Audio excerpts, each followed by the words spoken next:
Welcome to Off the Coast, where we examine the views from Vancouver Island with your host, Rosemary Barnes. New and exciting things, preserved and respected things, business, recreation, politics, travel, all from the point of view of the people living and working on the island.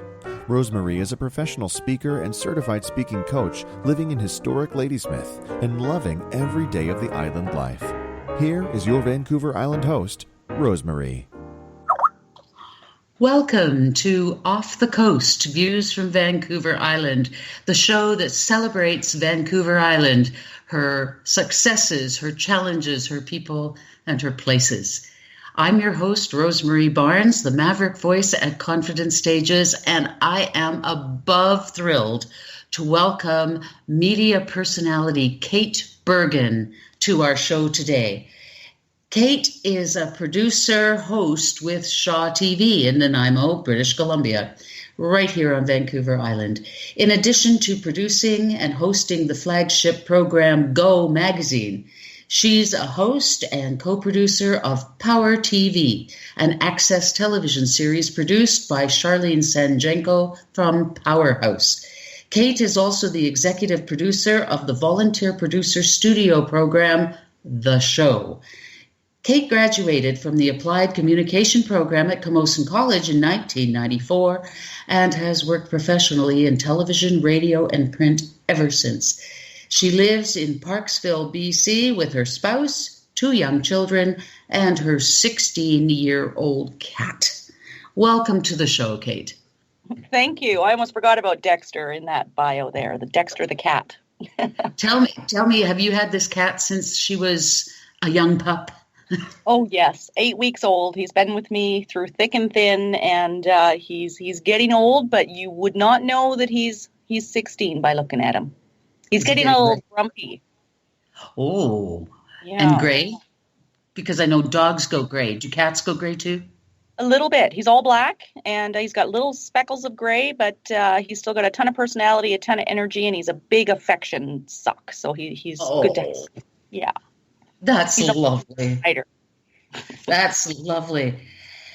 Kait, you are known all over Vancouver Island. Everywhere you go, people go, I think that's Kait Bergen. Is that Kait? That people talk about you behind your back. Are you aware of that? And it's all good. Oh, well, that's good to hear. I am aware of that, and I have to, I don't think about it that much, to be honest. I go out when I am recognized and people do say something, it still takes me by surprise. I don't expect it. I don't spend time wondering what people are saying. I have no control over that, so I just do what I do. Do you ever worry about going out to grab groceries in shorts with your hair not done and makeup not on? I do it all the time. I do it all the time. And I wonder about, am I not representing myself and my image properly or as is expected? And I consider it. And then I say, well, I don't really care. I'm me. I'm a real person. And I think that's a part of my brand. I think it's the energy I try to bring to my programs when I'm hosting. It's worked so far over the past 2 years, and it makes people comfortable to see somebody living a real life, being accessible. Have you lived in Parksville forever?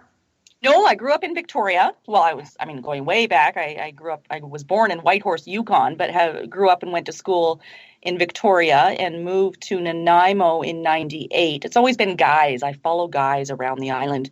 And and then the father of my kids, and we're not together, he lives in Whiskey Creek. So after coming to Nanaimo, I did move out to Whiskey Creek for a while. And then I moved back to Nanaimo, but my kids were still going to school in Parksville. And believe it or not, I was commuting 2 round trips every day with kids in the car. And that just wasn't sustainable. But it's really important to me to have the kids and their dad have a strong relationship, and for them to go to school in a community where their friends live and to be a part of the community. So living in Nanaimo, going to school in Parksville was what I needed to do in transition. but I moved out to Parksville to establish that life for my kids. Wonderful. And you probably love it there, as it's a truly lovely, lovely city and a really nice community. It is. I just came from doing a show at the sandcastles that are now up and running at the Parksville Community Park. I love walking and bike riding, the access to Rathtrevor Provincial Park and the beach and some of the other, and Coombs. It's a great place to live. I feel like I am split between Nanaimo and Parksville because I work in Nanaimo and I tend to engage more with this community. So I live in Parksville, but I work in Nanaimo, and I'm commuting probably 6-7 days a week.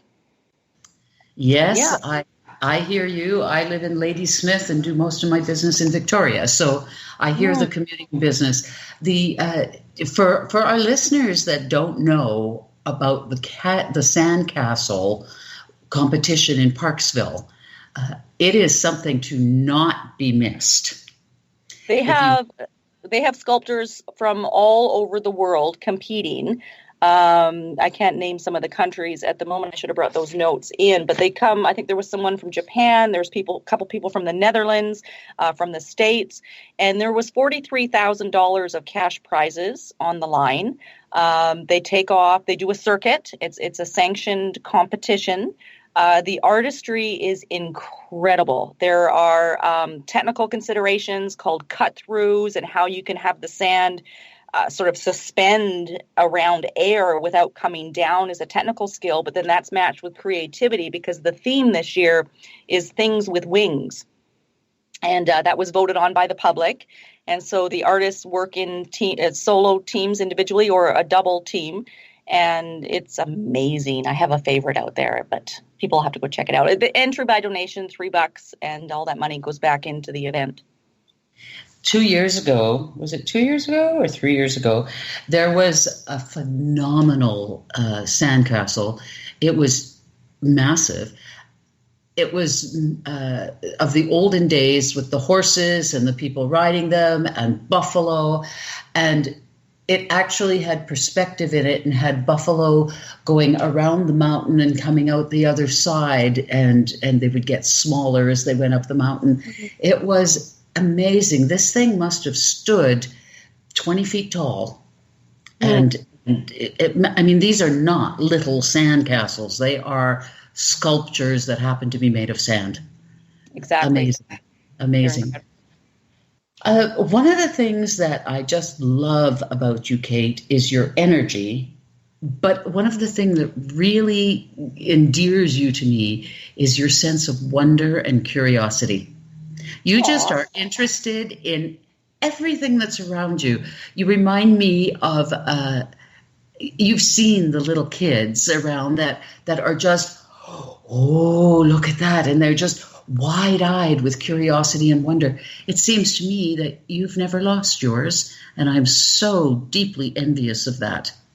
Oh, well, thank you. It's something, I think my dad probably instilled that in me. He's highly educated, but didn't follow an academic path. And he went to Boulder University in Colorado and studied music and teaching. And he still learns. He reads as many books as he can, and he studies, and he doesn't watch television, ironically, except for my show sometimes. But he commented that, when he went to school, people went for the sake of learning. And now they seem to go to get a job. But for him, university and education and life is all about gaining the knowledge.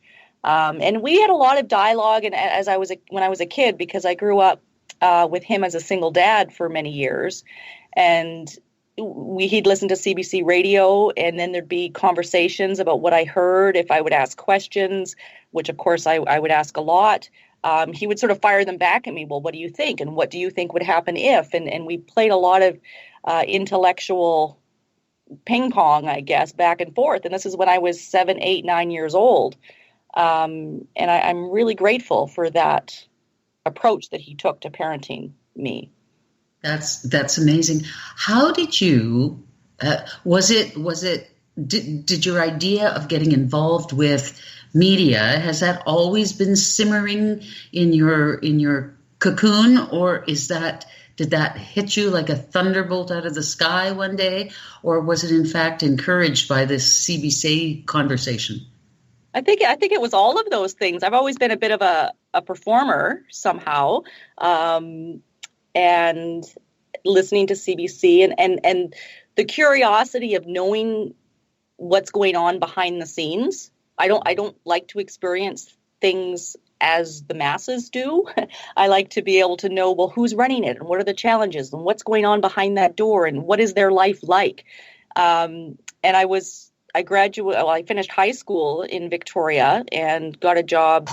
I did partied for a little bit and was waitressing and living with roommates. And then I got a job in a bank. The bank manager just liked my attitude one day. I served him lunch. I had some fun and he offered me a job in a bank. And I wasn't sure at first, but I took it.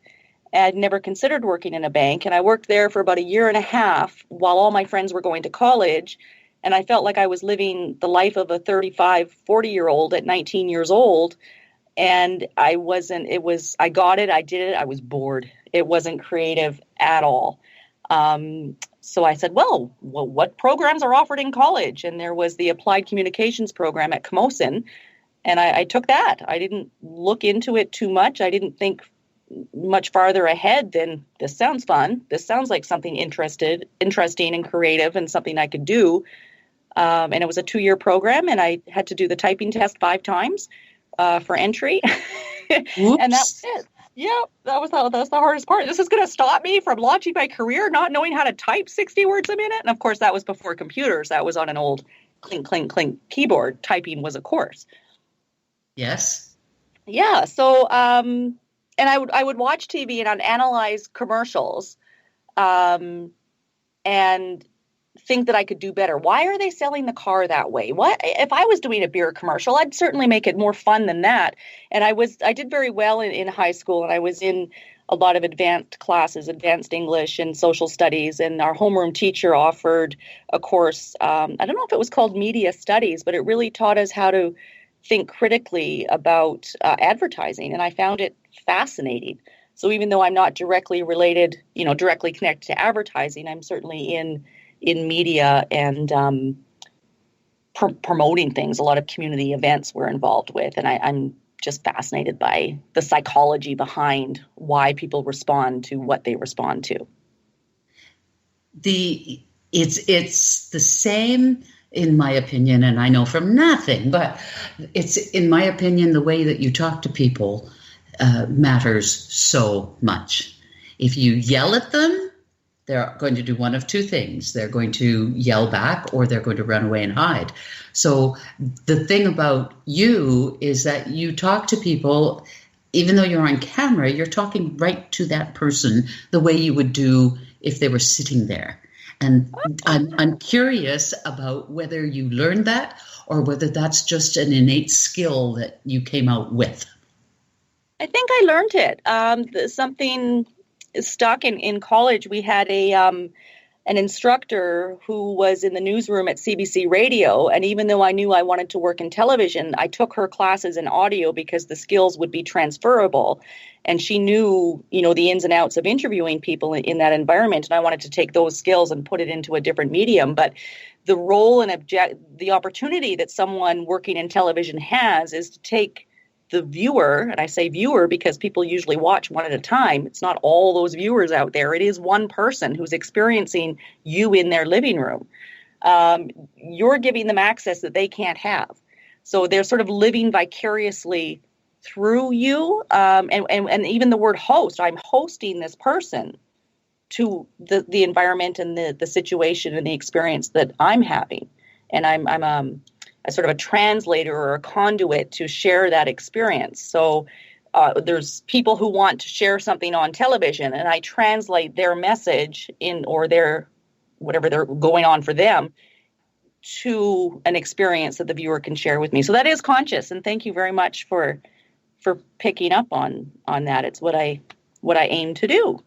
You're talking to one person, not millions out there, or thousands, or however many. It is a skill that people don't understand. It's the same as when you're speaking on stage. Yes, there may be 500 people sitting out there, but you are talking to each and every one of them individually, or you're speaking, or you don't reach anyone at all. And you really have that gift, Kate, and it's a pleasure to hear you speak. Thank you. Another thing I do, and I tell myself, is we host a telethon, produce and host an 8-hour fundraising telethon at the Port Theatre for the Child Development Center here in Nanaimo, and that's 8 hours live, and I really enjoy the live stuff. And you get a bit nervous. I think, well, why am I nervous?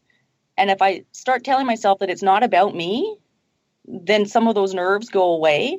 I'm there to facilitate. I'm the conduit. I'm the thing that the vessel that things funnel through from one entity to another, and it's not about me.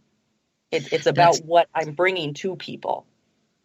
It is so lovely to hear you say that. As you know, I teach people to speak in public, and I teach them, that's verbatim, word for word. What I teach them is it's not about you. It's about what the listening ears and eyes are receiving. So you have to speak in the language that they understand, and you have to speak to them one-on-one. And it's so interesting that it works on camera, it works on radio, it works in person. Clearly, it just works. It does. It's foolproof. If you can get yourself into that headspace, it's what works every time. And another part of that for me is managing the energy, being aware of the energy, going into the room, not here I am, which happens sometimes, but going into a room and saying, okay, what's happening here? What are the people in this room experiencing, trying to create, and you become this chameleon that sort of fits into the energy that already exists. And say in an MC position, my job is to or a host and relaying it is to take that energy and translate it again for television and pump it up just a little bit more. Just gather it, harness it, put it in one place.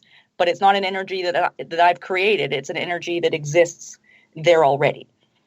Yes, and we just turn the volume up on it a little bit so everyone can hear. Exactly. Yes. Exactly. Brilliant. Oh, are you sure we aren't raised by the same parents, Kate? We could be. We have the same passions, I sense. We have the same passions. It's about communicating what the ears are, what their top of mind problem is, and helping them solve their problem. Mm-hmm. And being aware of that energy, being able to say, okay, how is this person thinking about this experience? If they're getting ready to go on TV and getting ready to interview somebody, they could be nervous already. And you run into all kinds, people who are scared, people who are feeling very vulnerable, people who are trying to take control because they know how it's done. And I have to alter and adjust my interaction based on what they're putting out. Sometimes I mirror it back. Sometimes I have to redirect it. Sometimes I have to create it. But I have to, first of all, identify what it is that's here. Did you take a lot of psychology courses too, or does this get covered in the communication arts?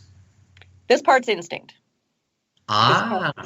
This part is instinct and operating from my gut and very abstract thinking. I work very much on feelings, which I like and I'm proud of and I trust. But on the flip side, it's hard to sometimes put things into words and bring other people into my process because it's so abstract. Yes, go ahead. Maybe some psychology courses would make it less so and put some words and theories to it. I read very recently because, like your father, if I go a day without learning something, it's been a waste of a day. Lifelong learning is not just words to me, it's a way of living. I read a study the other day about why have we always had this, I just followed my gut, or I followed my heart. How did these sayings come about? They have learned that on a cellular level, the composition of the brain and the composition of the stomach and the composition of the heart they share a remarkable cellular structure. So isn't that interesting that you follow your instinct, you follow your gut, you follow your heart, and it happens to coincide so beautifully with your brain. Yet another example of how we must learn to trust more than our rational mind. Mm-hmm. An example, taking it to kids, you teach kids stranger danger. And there's always that conversation. But if I don't talk to strangers, how am I going to make any friends? And I remember asking that question. And what we should be teaching, and what I teach my kids, is listen to your gut. How are you feeling when you're in the presence of that, or when that energy is in the room? And that's not above them. They know what it feels like. They know what it means. And that's how I try to instill the values of trusting their own gut, by making them aware of it at a young age, because they feel it. They just don't know how to identify it unless someone helps guide them to identify it. Well, it's absolutely true. Some people just make you feel icky.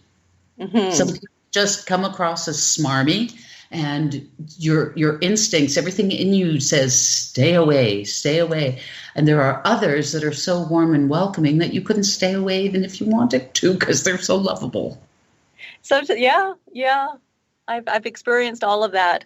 And I think with the gut feeling and instinct comes a little bit of being psychic. I always get rock star parking because I know I will, which means we're downtown. There's always a spot right out front where we need to be. There's always a spot at the park when we need to go to the Parksville Park.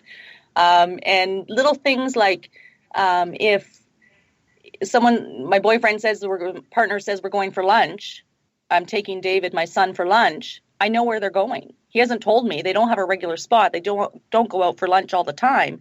But this vision comes into my head, and I know where they've gone. And I assume that I'm correct.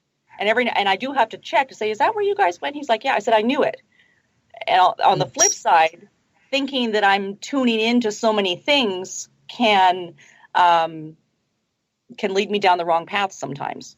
So it's really important to sort of check in and make sure that those instincts and intuitions are correct. And the more you're correct in identifying, I think the more they happen. But they can also be an impediment to connecting and being open to things. It's absolutely true. I couldn't agree with you more. When you believe and truly believe that you're on the right path to something, it's amazing how many times that happens. Even if you're playing, for example, do you know the game of Yahtzee? Yes. Where you roll the dice? And it's absolutely astonishing to me when I'm trying to get the long straight and I need a 2 or a 6. And I go, come on, give me that 2. And I really concentrate. I probably get it 90% of the time by just channeling it. And my husband looks at me and goes, I give up. There's no fighting you and whatever spirit world you're connecting with up there. What's coming to mind now is it's about tuning into it so that it can happen more frequently, but connected to that is endurance. So I might have little bursts. My first round of Yahtzee might be good, but then maybe my concentration goes on to something else because I haven't got the endurance to stay locked into that intuition. That's very true too. Oh my goodness! So that's what I'm going to be working on. It works in business too. It works in business. If you decide that you are on the path and you are tuned into the energies around you and you have a vision for where you're going, it's remarkable how many times the things that you need arrive on your doorstep. Mm-hmm. Get a new car. Suddenly, everybody you see is driving that brand of car on the road, whereas you never noticed them before. Yes.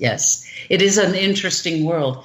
So tell me now, Kate, to kind of bring this conversation back out of the world of the woo-woo and down to, I love the world of the woo-woo. On the other hand, I'm equally right-brained and left-brained. So the trajectory of your career, when you graduated now and you had all these fabulous professors and these wonderful courses under your belt, as well as your own intuition and really remarkable strengths in the area, were you able to find employment? Did you have to, as it were, start as the water boy?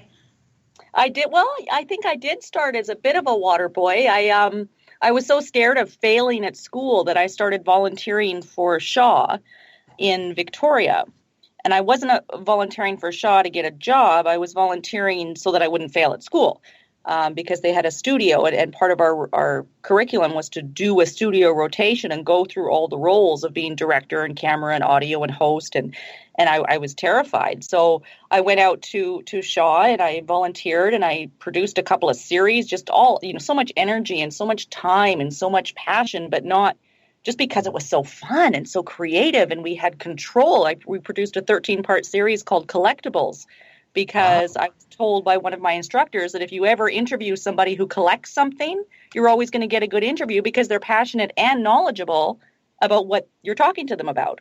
So we thought, okay, let's find 13 people who have these really fantastic collections and do a 13-part series. And then we edited it and I hosted it, and we did that in a few months. And at the same time, I was doing Master Control, which back at the time was high technology called a Matco, where I'd push a button and it would overlay Canadian commercials on top of American commercials on broadcast stations. Wow. And it was just a little button, and I'd enter event listings, and that was after hours. I'd start work at 7 and work till 10 or 11. And I did that part-time while also answering the phones for Shaw at the same time that Shaw took over Rogers, so it was pretty chaotic for the customer. And I was answering phones and doing sales and billing, and then the person who I'd been working with at Shaw in the television studio said, I'm leaving, and I think you should apply for my job. What? Me? No, you've got technical stuff. I can't do what you do. In my mind, I was still learning. I'm always learning, but I was still just had my pinky toe in the door, never mind a whole foot. I hadn't even thought about employment. I was still experiencing and proving myself, I guess. But he really pushed that he thought I could do it. And without him pushing me, I don't think I would have applied. And a lot of people said, but she doesn't have the technical skills. She doesn't have the technical skills. And I did get hired. It was a very nerve-wracking experience, and it was at Shaw TV, formerly Rogers in Victoria. So it was a pretty big studio to go into, and nobody wanted me to be there. They all thought that I came out of nowhere, and I probably knew somebody or had some friends, and they couldn't understand because I didn't have relationships with anyone in that studio.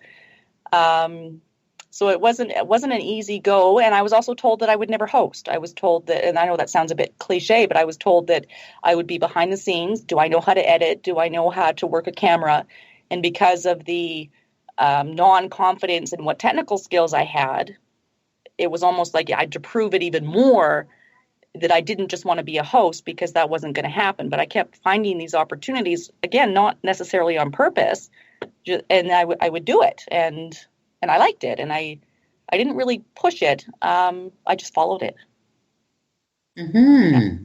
That makes sense. So I worked there in Victoria from 1994 to 98, and then I moved up to Nanaimo and left the industry and worked for a theater company doing publicity. I figured that if I knew how to be in media, I certainly would know how to get the media's attention when I wanted to.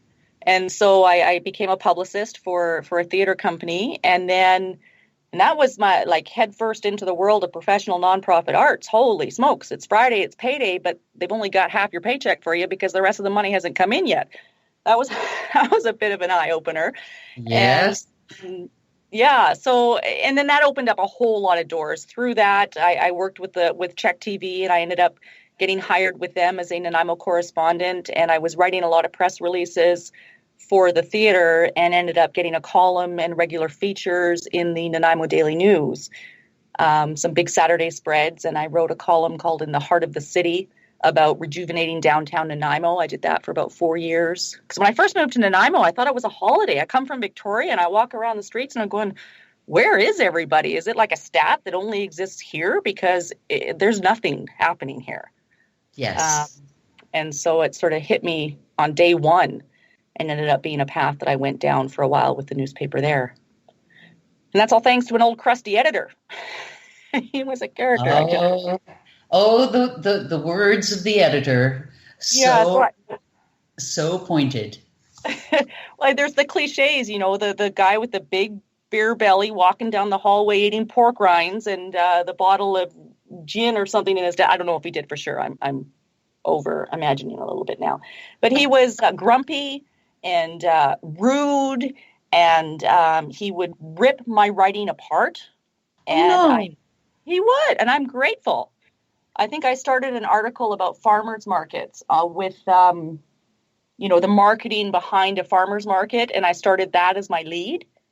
And his response was, "Why would you ever start a story like that? You think that's what people are interested in? Marketing behind the scenes? How is that relevant to the general public?" I was like, "Oh my gosh, he's right. He's totally right." But how are you supposed to know if people don't tell you these things?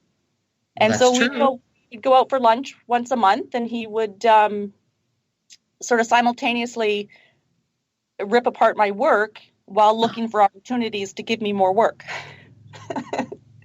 He was great. He passed away of cancer, which was pretty sad, and a lot of things changed at the paper after that. But so when he told you that you don't come at marketing for farmers markets because the public doesn't care, what did you change it to? Oh, this is going back several years. If it's a hard question, you can just say pass. Well, pass. I would go to the firsthand experience. You paint the picture, just like you do with words, just like you do spoken word, just like you do with print word.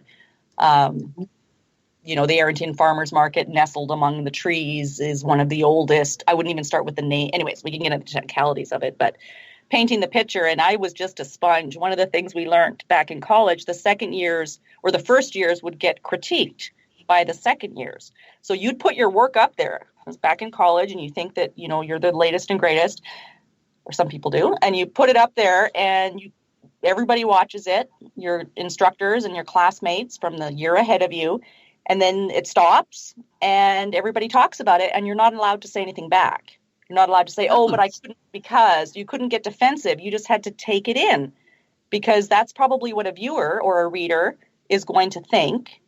And when they talk about you behind your back, you don't have an opportunity to defend yourself. So you have to accept it as being valid. It's an opinion. It's something it's how people experience your work.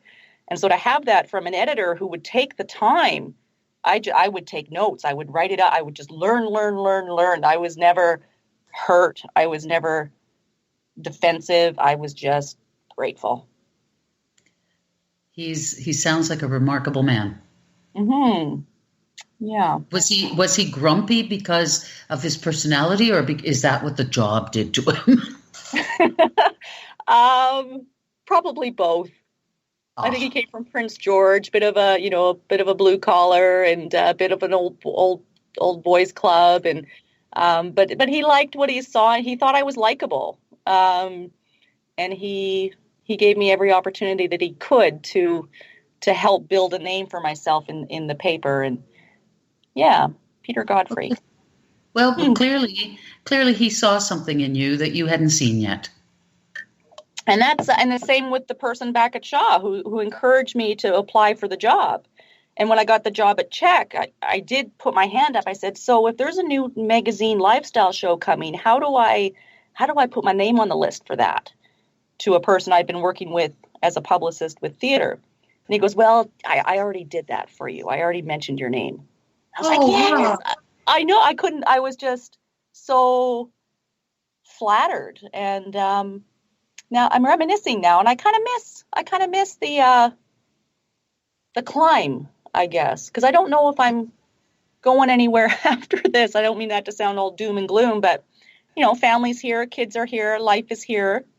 If I'm going any higher in a career, bigger market, you'd think. So that means leaving Central Island. Although you never know nowadays with technology. So.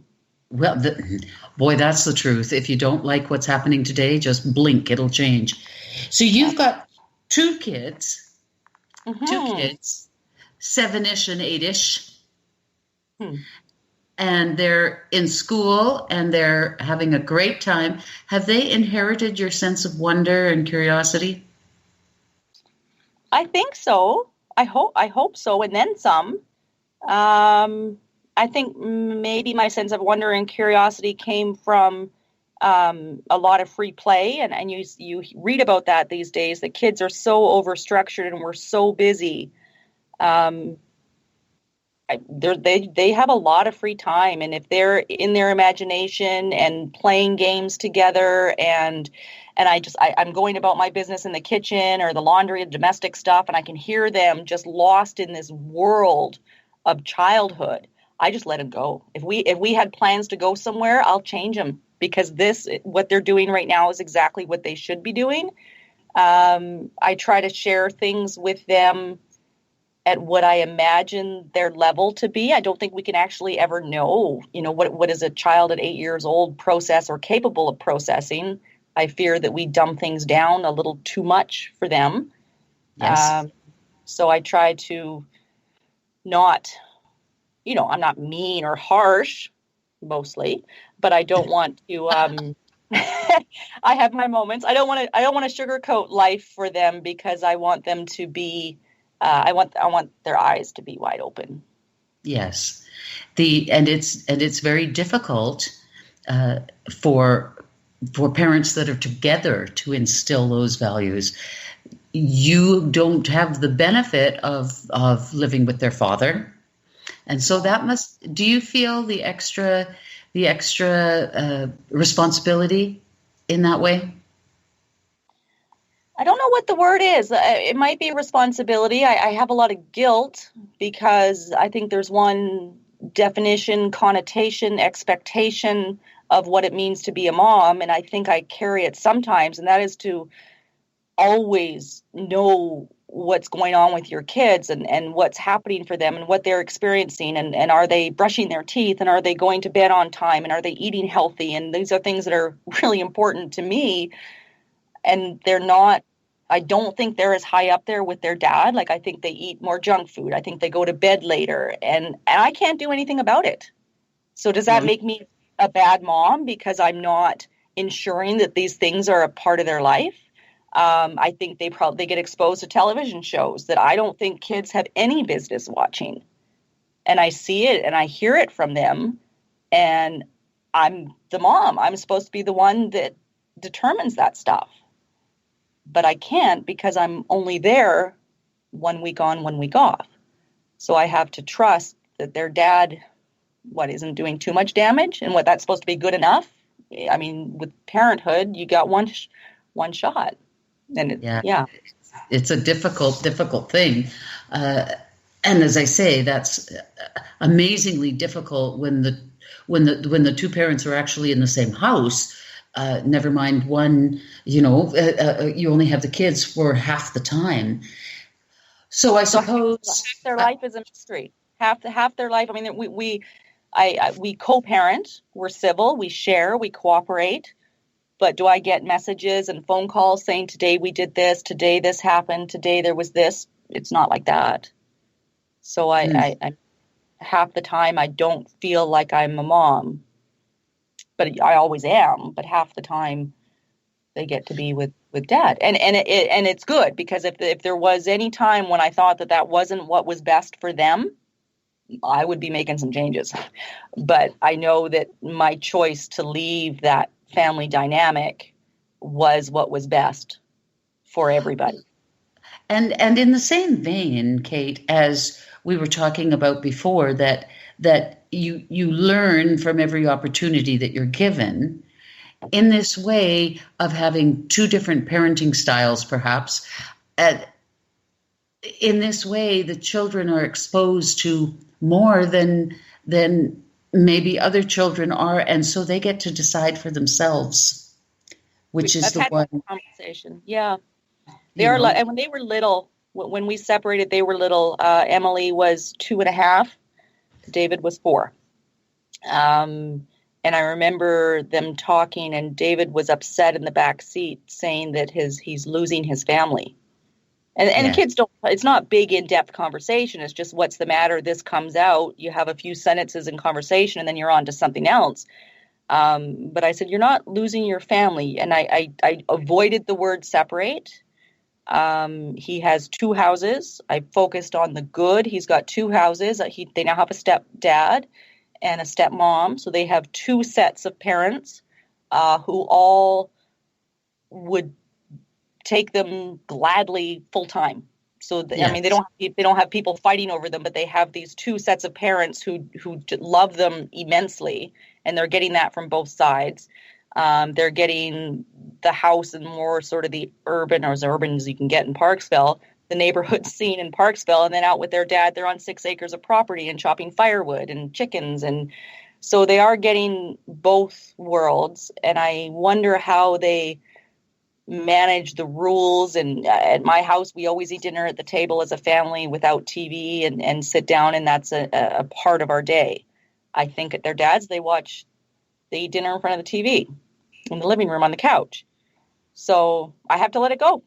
I have to let it go, and I have to say that my way isn't the only way. My way might not be the best way, but it's what is in alignment with my values, and they're going to be having exposure to different ways that people live, and that can only be good in the end, I hope. What else can you do? What else can you do, right? Well, and the point is that it can be a wonderful thing. Mm-hmm. And just like we have to keep our thoughts positive, because our thoughts influence our actions and our actions influence who we are. We have to see the positive in everything, just like you do when you're on TV. You can't dwell in the negative or nobody's going to watch you. They're going to, I mean, to people look to television for their drama in some cases, because their lives are small and they like them that way. And so any excitement and whatnot has to come from external sources, and people look to television for that. And sensationalism sells. But on the other hand, some people look to television to calm their lives down. So you're having to do the same things in media as you are as a parent. Mm-hmm. You're simply I've never going seen to that parallel. Yeah. Yeah. So now you have become involved with a powerhouse of a woman, Charlene Sanjenko, who is from Sechelt on the Sunshine Coast. And she is taking this country by storm, including this Powerhouse TV. I'd love you to tell the world about that. Okay. Well, thank you for that opportunity, this opportunity. Power TV has been a dream of Charlene's for about 10 years. I didn't know that because I only met Charlene maybe at the same time that you were meeting her, which was in Nanaimo back in October, in the first of a series of events called Power Talks. And I had a really good experience writing a 9-minute speech and standing up and delivering it that was personal and not for television. And you were so alive, and you delivered that so brilliantly. I remember you reading, you brought your clipboard up, and as you finished a page, you'd rip it off the clipboard and throw it in the air and throw it behind you. Wherever it fell, it fell. And it was delightful. Well, thank you. I was blown away. It wasn't an easy process. It wasn't an easy process for me to do. I worked on it a lot. I read it in front of my partner and tweaked it and peaked it and got more comfortable with it. And so I don't even know how that evolved into Power TV, to be honest. I don't know if it was a phone call. I don't know if it was an email. I can't remember if it was in person. But Charlene, knowing that I was in television, asked how she could do a TV show. And my first response, as is usual when I get presented with potentially huge projects, is a little bit of a gripe session. I don't have time for this. Do we know how much work this is? Oh my gosh, going through all the can'ts and being resistant, and I have to get that out of my system. And then there's a transition that says, but if we were, it would have to look like this. And then I start writing some things down, and then there's an outline, and that's a start. But I do go through, and it was this process that sort of made me become aware that I do that resistance pretty strongly first. And if I still go past that resistance, then it's a message somehow that, yes, this is something that needs to be pursued.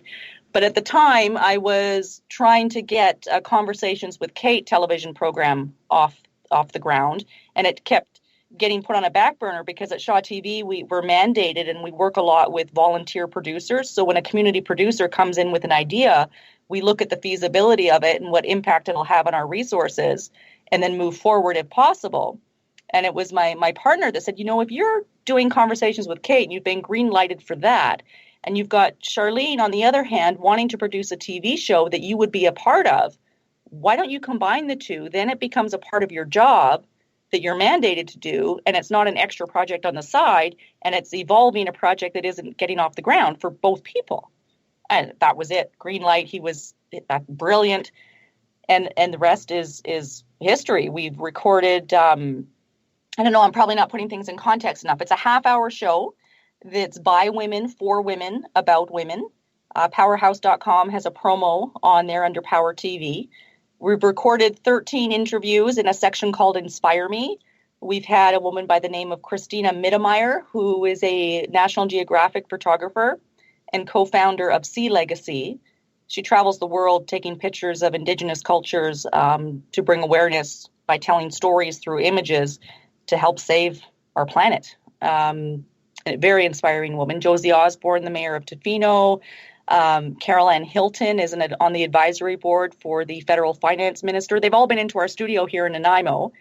And then there's 15 minutes with these women broken down into 5-minute sections, 3 times 5.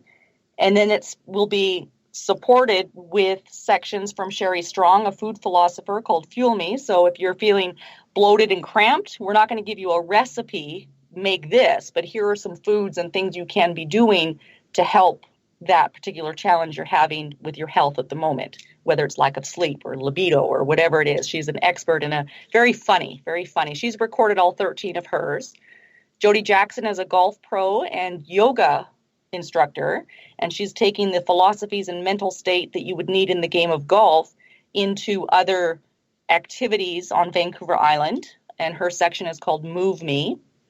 And then we have Steely Springham, Note to Self, and she will sort of put a period at the end of the show, and she will take some of the nuggets, the power bites, the jewels of information and points that we've received from the women throughout the course of the half hour, internalize it, and then go through the steps of putting it into action. And I think we've shot about 9 of those. Another woman involved, I feel like I'm going on and on, is Laura Grizzly Paws. Please do. Okay. Laura Grizzly Paws is an Aboriginal woman based, I believe, in Squamish.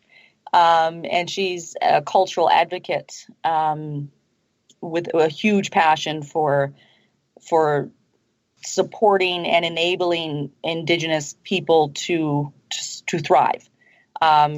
I've seen her dance. I've heard her sing. She's amazing. She'll be taking some Indigenous, philosophies and approaches and just sharing them with our viewers. And she's in 6 or 7 shows, not 13. So we almost have all our elements together, and we'll start putting them in a package in August. And it's been incredible, the caliber and the way that it's happened. Every time you get, sometimes you get a project, it's like, oh, I have to go to work now. I have to go and I have to do this project now. Every time there's a meeting, a conversation, a shoot, something to do with Power TV, I walk away energized, fulfilled, happy. After the interviews in the studio, I want to do this every day. And so now Charlene's already in promotion mode, which is a little bit challenging because we haven't got a commitment from the Lower Mainland yet. It will be going on video on demand on Shaw. It'll air on Vancouver Island. It'll air on Charlene's website, and we're trying to get a commitment from Vancouver. But there's a lot of factors as to when are they putting their schedule together, how much room do they have in their schedule for out of mainland content, which affects CRTC and all those kind of technical things. Yes. But if anybody can make this happen between you and Charlene, if you two can't make this happen, it simply can't happen, because you two are both really powerhouse women. Thank you. I feel good. I feel good in the process. Well, and that means that you're doing what you should be doing, yes? And big shout out to some of the colleagues here at Shaw. We've done some of it here in our studio. Some of it's being produced in Vancouver. Some of it's being produced in Cobble Hill. And I've brought some colleagues here who are on staff with us to different elements of the show. So it's having a ripple effect. One thing Charlene likes to say is, the magic happens on the periphery, and there's a bonding that's happened with our team here. I was at a function at the Wickaninnish Inn over the Canada Day long weekend up in Tofino, and a lady across the table said, "I saw you MC Power Talks in Victoria." And my partner is just amazed at how, how many degrees of separation and how few degrees of separation there are in the network that is Powerhouse and what's building out through that. And I'm always resistant to being sold things. And if I feel like I'm being sold something, I back off. Yes. I'm not here to sell. It's just an experience that I want to have. Yes. The thing about Powerhouse is that it is a steam engine, and it is definitely picking up speed down its track. Are you going to be? You've done the 13 episodes, yeah, and you're going to start. For the most part, the shooting is done. Are you going to be, after you do the 13? What happens then? Is there possibility for carrying on? Is there, what happens after? Well, there's already, this is being referred to certainly as season 1. We're learning as we go. Charlene is actively seeking corporate sponsors in order to carry it further into season 2. The way we're doing it right now, we've done with pretty much zero budget. Resources that Shaw has and works with the community on. We'll try to sell it, and I don't have experience in doing this directly. We'll be approaching WTN. We'll be approaching. I think she mentioned Cosmo TV. No, there are big plans for this series and the impact that it can make in the landscape of media across the country. Charlene's very passionate that media is the way to go. If you look at how women are represented in mainstream media now, it's clear that there needs to be some changes. An example, I think there was a magazine in Iraq currently, say in a grocery store, I don't want to name which one. It's a health magazine, and it was all about physical appearance. There was abs and skin, and there was no reference to health. It was all about how you looked. And so there needs to be some changes. And in order to do that, we have to get into the mainstream. Wouldn't that be a remarkable thing, given the caliber of women that participate with Charlene in Powerhouse and Power Talks? Given the caliber and the strength of these women, I don't see that there's any possibility of this not going the distance, because the women who are involved are really, she's named it brilliantly. They are powerhouses, and using the same psychology that we use for our personal lives and our business of seeing the positive and visualizing our goal, and then things start appearing, taking a negative concept and turning it around, and instead of saying, I'm no good at that, turning around and saying, I am in the process of achieving excellence in that field. Mm-hmm. How being able to identify women who are achieving that excellence. One of the things I've heard Charlene mention is asking people, can you name 3 Canadian women that you look up to and admire and would want to, that are mentors to you or inspiration to you? 3 Canadian women. And we have to pause and think about it. And an objective of the show at the end is just 1, 2, no problem identifying what Canadian women are making an impact and are being an example and setting a path for us to aspire to. And it's not based on looks. It's not based on money. It's based on purpose and passion and openness, being accessible.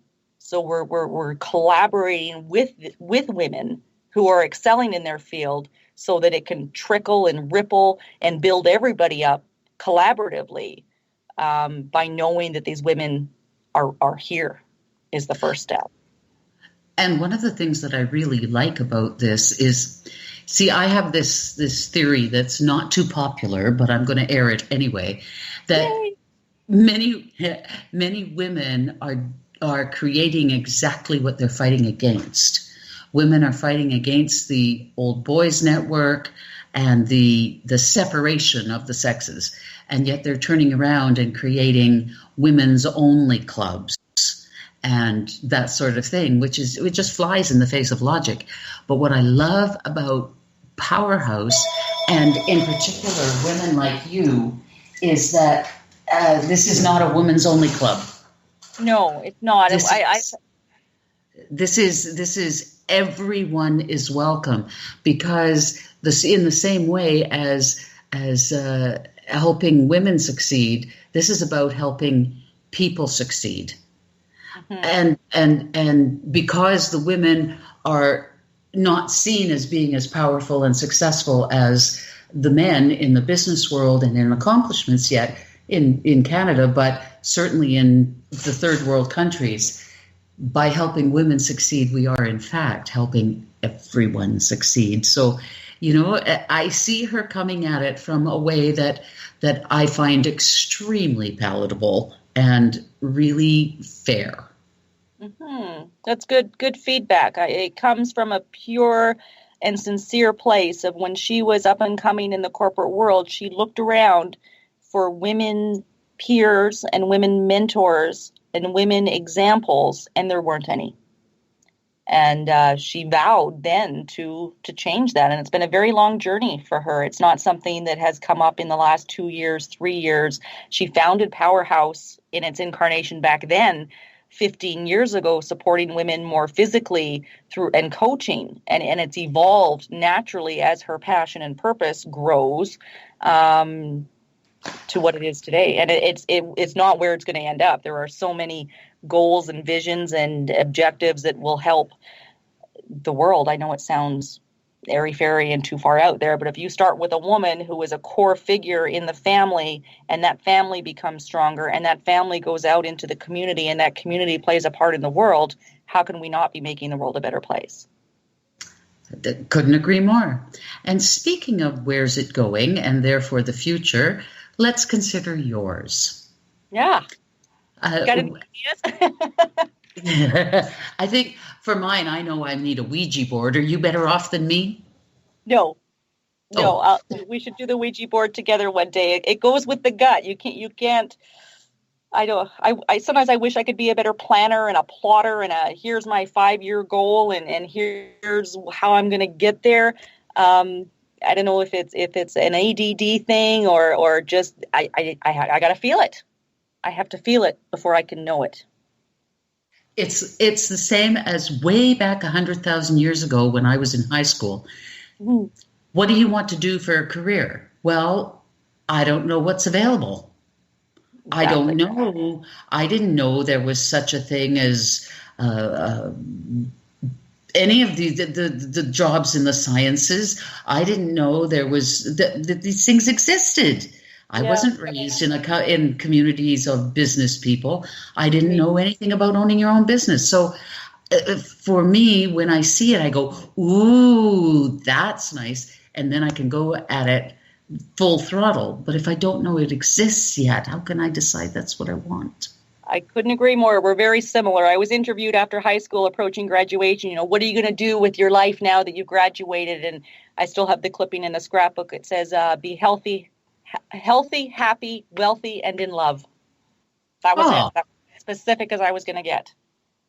Well, how could you say anything otherwise, really? I mean, what did we know? That was isn't that the objective of everything? Well, I know that I still haven't decided what I want to be when I grow up. And I've had a bunch of careers, but, I'll know it when it hits me in the face. All I can keep doing is feeling that I'm on the right track. Mm-hmm. There are business advisors who are rolling over in their graves listening to the two of us talk. I'm wondering if Charlene is one of them. Very 5-year plans and 4-year plans, and I should incorporate it one day. or not. I don't know. It will be what it will be. I will know when it's right. I'll know when it's wrong. And if the pros outweigh the cons, and I'm continue to be as fortunate to live such a blessed life, then I got to be doing something right. Kait Bergen, you are a true idol to many of us here on Vancouver Island, and I am so grateful that you took time out of your very busy day to be with us today on our show. Thank you for taking the time to be with me. Ladies and gentlemen, my name is Rosemary Barnes. I am the host of Off the Coast Views from Vancouver Island, saying have a wonderful week. Join me next week when Terry Lynn Boyle will be on the show. Terry Lynn is a bit of a medium. So if you want to know the non-woo-woo sections of being a medium, come and join us next week, and we're going to delve into that world, talk about contradiction here between the world of media into the world of the media that you don't see. Ladies and gentlemen, have a wonderful week. Rosemary Barnes saying, enjoy the island life. Thank you for listening to Off the Coast, Views from Vancouver Island, with host Rosemary Barnes. To book Rosemary as a speaker or speaking coach, or to offer suggestions of extraordinary guests for the show, please visit her website at www.confidentstages.com.